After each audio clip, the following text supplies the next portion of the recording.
Hello students, I am Dr. Rao. I hope you guys are doing well. Welcome to my YouTube channel Mathematics by Dr. Rao. Today I am going to record another video lecture on the area as a double integration. Area as a double integration. Area as a volume भी हम पढ़ते हैं। हमने पिछली कुछ videos में area as a volume भी पढ़ा है।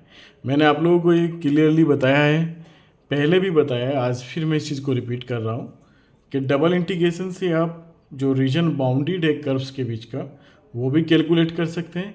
और अगर इंटीग्रांड डबल इंटीग्रेशन में दिया हुआ है तो जो इंटीग्रांड वाला फंक्शन है उसका वॉल्यूम भी कैलकुलेट कर सकते हैं उस बाउंडेड रीजन के ऊपर जो आपको रीजन बाउंडेड दिया हुआ है क्वेश्चन के अंदर। ठीक है, तो अगर इंटीग्रांड दिया हुआ है तो आप वॉल्यूम कैलकुलेट करेंगे, और अगर इंटीग्रांड नहीं दिया हुआ है, सिंपल डबल इंटीग्रेशन का क्वेश्चन है विदाउट इंटीग्रांड, तो आपने एरिया कैलकुलेट करना है रीजन का। ठीक है, तो वही करने वाले हैं। बहुत छोटा सा काम है, पिछली वीडियो लेक्चर्स के आपको लिंक्स डिस्क्रिप्शन बॉक्स में मिल जाएंगे।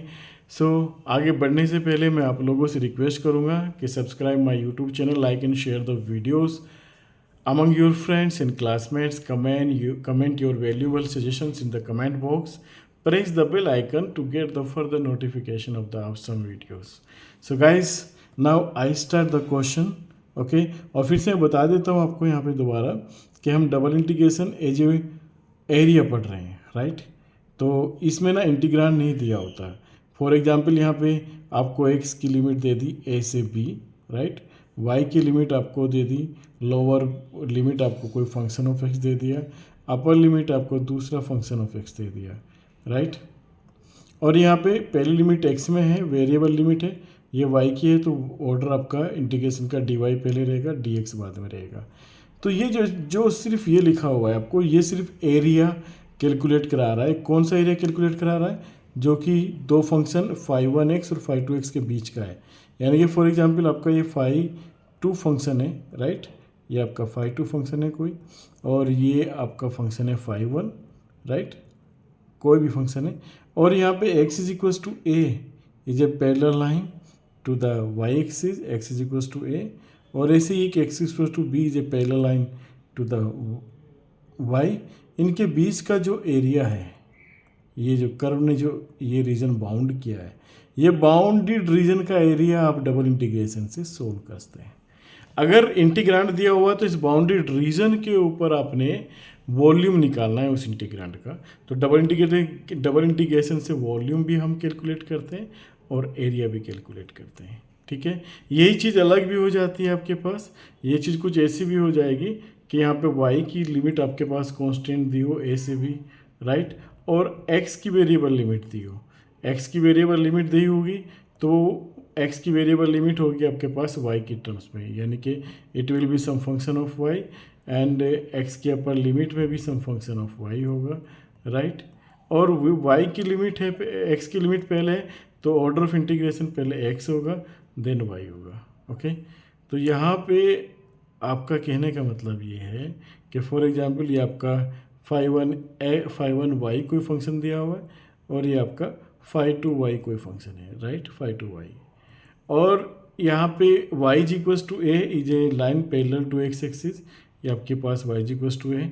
Similarly y equals to B is a line parallel to X axis at the B unit distance. अब इनके बीच का जो आपके पास ये रीज़न है, ये आपने कैलकुलेट करना है।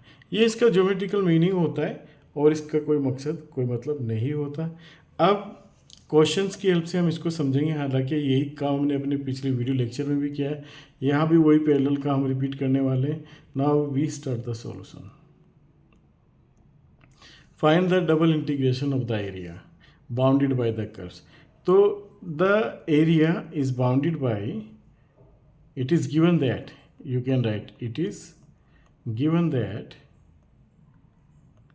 it is given that, you can start with this statement. It is given that the area is bounded by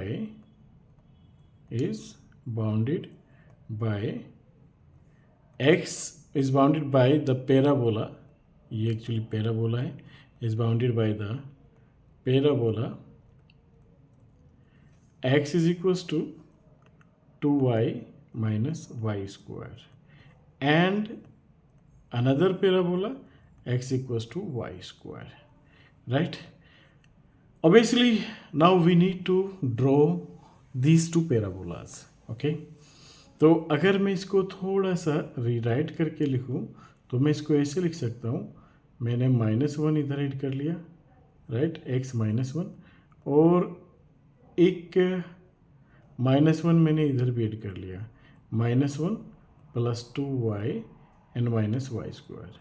तो इसको सिंप्लीफाई जब मैं करूँगा तो ये मेरे को ऐसे लगेगा कि y -1 का whole square is equals to, यहाँ से अगर मैं माइनस कॉमन ले लिया, देखो मैंने माइनस कॉमन ले लिया तो ये y -1 का होल स्क्वायर बन गया और इधर x -1, और मैं इसको ऐसे भी लिख सकता हूँ कि y -1 का whole square minus x -1, right. ये बेसिकली मेरे पास y square is equals to -4ax type वाला केस हो गया। इसको गौर से देखिए, इसका वर्टेक्स जो निकल के आएगा, वर्टेक्स जो आएगा वो 1,1 पे वर्टेक्स आएगा। इसका कहाँ पे आएगा? इसका वर्टेक्स 1,1 पे इसका वर्टेक्स आएगा, राइट। अब देखो ये इसको ड्रा करना बहुत मुश्किल काम नहीं। पहली बात, अगर मैं यहाँ पे 0 0 रखता हूँ तो ये इसका मतलब 0 0 से पास हो रहा है, ओरिजिन से पास होगा कर्व आपका, और y square equal to -4x जो पैराबोला आपका होता है, ये पैराबोला आपका होता है, ये ओपन होता है x एक्सिस के लेफ्ट साइड में, ना कि राइट साइड में। लेफ्ट साइड में ओपन होगा क्योंकि माइनस साइन ये इसको लेफ्ट साइड में ओपन करा रहा है, इस फॉर्मेट का है। दूसरा वर्टेक्स इसका ओरिजिन पर ना होकर 1,1 पे होगा। फॉर एग्जांपल यहाँ पे ये पॉइंट 1,1 है तो यहाँ पे इसका वर्टेक्स होगा, यानी कि पैराबोला जो आपका मूव करेगा वो कुछ ऐसे मूव करेगा, ओरिजिन से जाएगा, राइट, और ऐसे जाएगा। देखो इसको ड्रॉ करना बहुत आसान है ना। दूसरा पैराबोला सिंपली आपका x equals to Y square, यानी कि y square is equals to x type का है। तो ये जो खुलेगा आपका, ये खुलेगा आपका positive direction of the x axis, और ये ओरिजिन से पास होगा, राइट। और ये आपका मेरे ख्याल से अगर मैं x की वैल्यू 1 रखूँ तो y की वैल्यू भी 1 मिलेगी इसमें। ये 1 से भी पास हो जाएगा आपका, ये 1 पॉइंट इससे पास हो जाएगा, इसके वर्टेक्स से पास होगा ऊपर वाले पैराबोला कि ये आपके पास 0,0 है। इन दोनों से बाउंडेड जो रीजन है आपका वो ये है, ये रीजन आपका बाउंडेड है। तो क्यों ना हम इसमें एक हॉरिजॉन्टल स्ट्रिप बना लें इसको इवेल्यूएट करने के लिए, इस रीजन को इवेल्यूएट करने के लिए एक हॉरिजॉन्टल स्ट्रिप हमने यहाँ पे बना लिया, ठीक है। अब इस now to calculate this area, काम बहुत ही पैरेलल सा है आपके पास। टू कैलकुलेट दिस एरिया आपने क्या करना है, इस स्ट्रिप का लोअर जो एंड है वो इस कर्व पे है और ये कर्व लोअर एंड है, हॉरिजॉन्टल स्ट्रिप है, तो x की लोअर वैल्यू लेनी है आपने, x बराबर लेना है, तो x बराबर वाई स्क्वायर आपने ले लिया यहाँ पे, राइट। अपर लिमिट इसकी ये है हॉरिजॉन्टल स्ट्रिप की, और यानी कि x बराबर आपको ये x बराबर दिया हुआ है 2y - y स्क्वायर, है ना। तो यहाँ पे आपने x की लिमिट y स्क्वायर से 2y - y स्क्वायर लिख ली। अब x की तो आपने वेरिएबल कर ली, तो क्यों ना y की आप क्या करें, कांस्टेंट कर लें। y की कांस्टेंट करनी पड़ेगी, तो 0 से 1, 0 से 1, और dx dy ये ऑर्डर रहेगा आपका अप्रोक्सीमेशन का, क्योंकि ये लिमिट आपकी y के टर्म्स में x की लिमिट है। तो अब इसको सिंप्लीफाई करना बहुत आसान है आपके, है ना। 0 से 1 ये x का x हो जाएगा, लोअर लिमिट आपके पास यहाँ पे वाई स्क्वायर हो जाएगी, अपर लिमिट हो जाएगी 2y - y square dy, right. तो यहाँ से आपको क्या मिलने वाला है, 0 से 1, राइट। यहाँ पे हो जाएगा आपके पास 2y - y स्क्वायर, ये अपर लिमिट, और x की लोअर लिमिट हो जाएगी आपके पास माइनस का y स्क्वायर dy। काम बहुत पैरेलल सा काम है ना। मैं बता रहा हूँ आपको, काम इसमें बहुत मुश्किल नहीं होता। मेन काम होता है इसमें रीजन डिजाइन करने का गिवन लिमिट से, और उस रीजन से फिर आपको लिमिट इवेल्यूएट करना, ये मेन काम होता है आपको, है ना। बाउंड्री रीजन निकालना, या फिर गिवन लिमिट से रीजन निकालना, और या फिर रीजन से लिमिट निकालना, ठीक है, वही मेन काम होता है। तो 0 से 1 ये आपके पास हो गया कितना, 2y - 2y square, right, -2y square, और dy इसको इवेल्यूएट कर लो। तो ये आपको मिलेगा y का इंटीग्रेशन यहाँ पे हो गया Y square by two, right, और -2 वाई स्क्वायर का हो गया y की पावर 3/3, ओके, और यहाँ पे लोअर लिमिट 0, अपर लिमिट 1। बहुत सिंपल सा काम है, इससे कैंसिल हो गया। यहाँ पे अपर लिमिट रख लें आप 1, तो आपको मिल जाएगा क्या 1 माइनस 2/3, राइट। लोअर लिमिट 0 रखेंगे तो 0 हो जाएगा। तो क्यों ना हम इसको सिंप्लीफाई कर लें, 3 एलसीएम ले लिया आपने, तो 3 माइनस 2 यानी कि 1/3, which is the required answer. तो 1/3 is your required answer for this question. I hope you guys enjoyed this questions, okay, और आपने पूरा कॉन्सेप्ट भी पकड़ लिया होगा। तो फिर से एक और parallel questions, area is a double integration पे। Now we start the solution. इस क्वेश्चन में कोई खास काम नहीं करना, 2 पैराबोलाज दिया हुआ है ना। तो पहले मैं लिख लेता हूँ कि मेरा एरिया कहाँ पे, area it is given that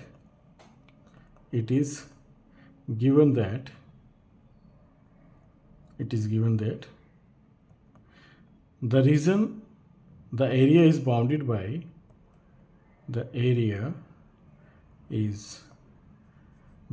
by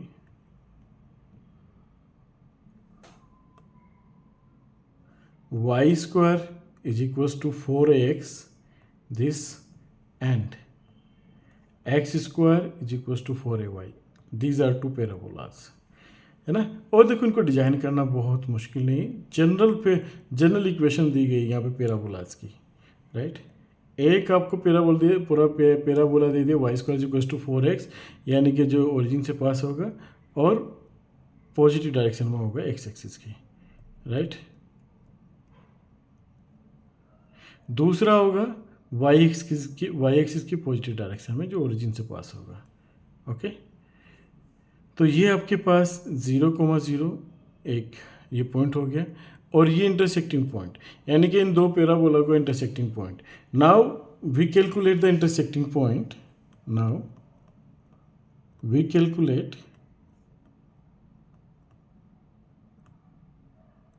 intersecting points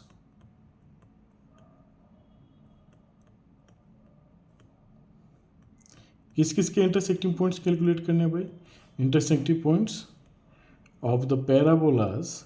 theory लिखने के लिए आप कुछ भी लिखते रहिए, of the parabolas Y square is equals to 4ax and X square is equals to 4ay, ठीक है। तो इन दोनों का इंटरसेक्टिंग पॉइंट निकाल लो आप यहाँ पे, है ना।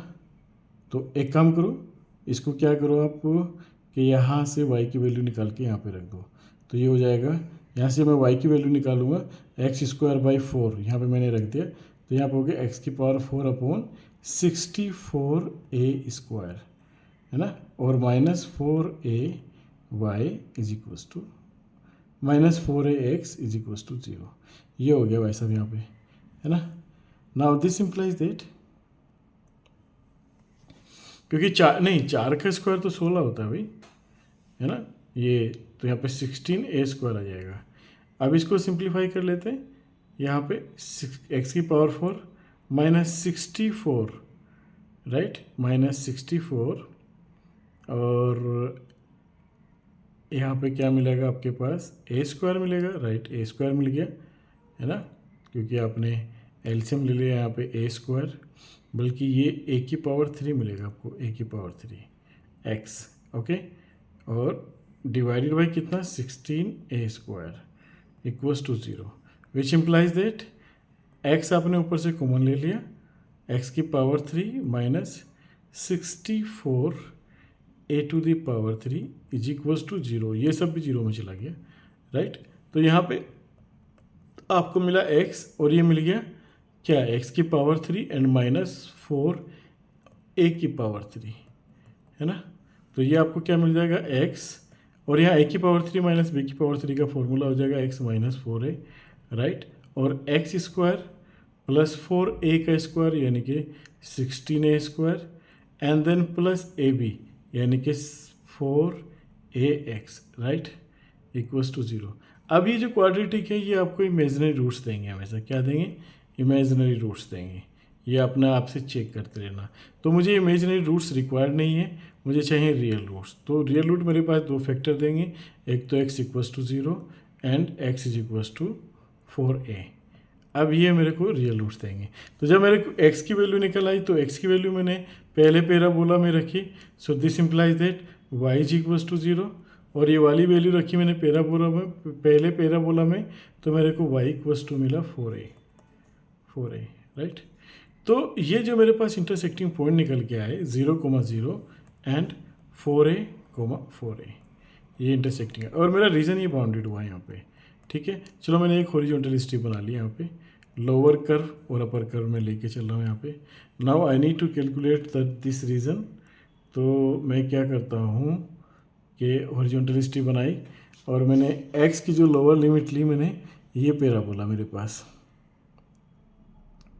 अब देखो ये पैराबोला क्या है मेरे पास, y square is equals to 4x, यानी कि ये मेरे पास है y square is equals to 4ax।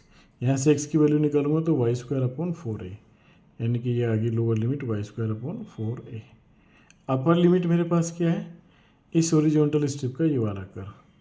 तो यहाँ से जब मैं इसकी x की वैल्यू निकालने जाऊँगा तो plus minus 2 square root ay, तो 2 स्क्वायर रूट ay, ये मेरी अपर लिमिट होगी, ठीक है।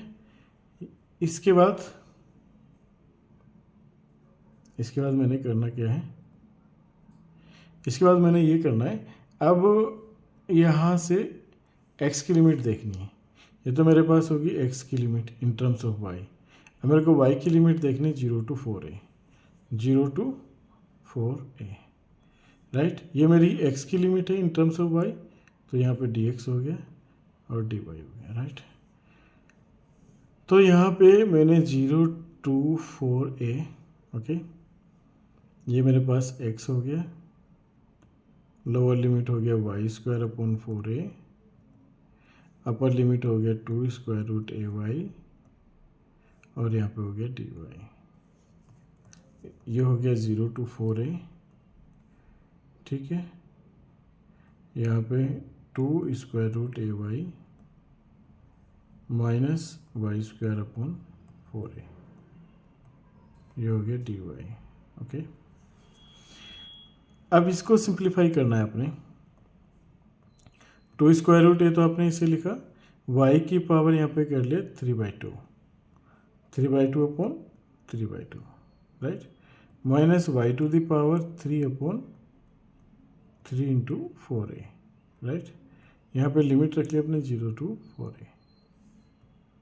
इसको सिंप्लीफाई कर लो, 2 स्क्वायर रूट a, अच्छा ये वाला जो है आपके पास,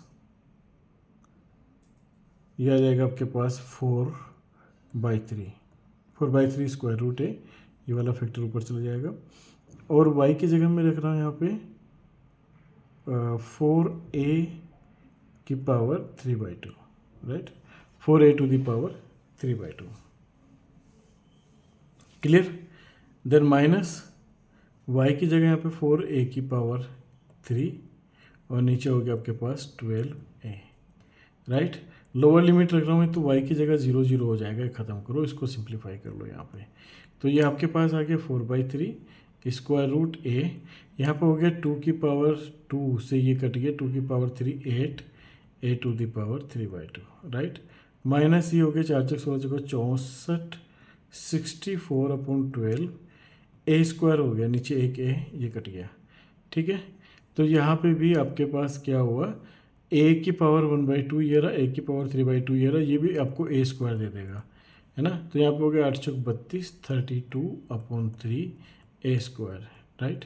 ये आपको क्या दे देगा, माइनस, इसको भी काट लो आप, ये कहीं से कटता होगा, ये आपका शायद कट जाएगा 4 से, ठीक है, या 3 से काट लो पहले, ठीक है, नहीं 4 4 एकम 4 4 16 चौका 64 है ना, तो 4 3 12 माइनस 16/3 a स्क्वायर, राइट।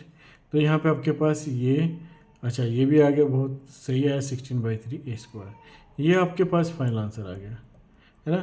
तो काम कुछ भी बड़ा नहीं होता गाइस, बहुत छोटा छोटा पैरेलल काम करते हैं, है ना। तो area as a double integration आप ऐसे सोल्व करके आएंगे, बहुत अच्छे मार्क्स आते हैं इसमें, फ्री के मार्क्स आते हैं, है ना। थोड़ी सी मेहनत कर लो। So guys, see you in the next video lecture with awesome contents. Thank you very much for watching my video.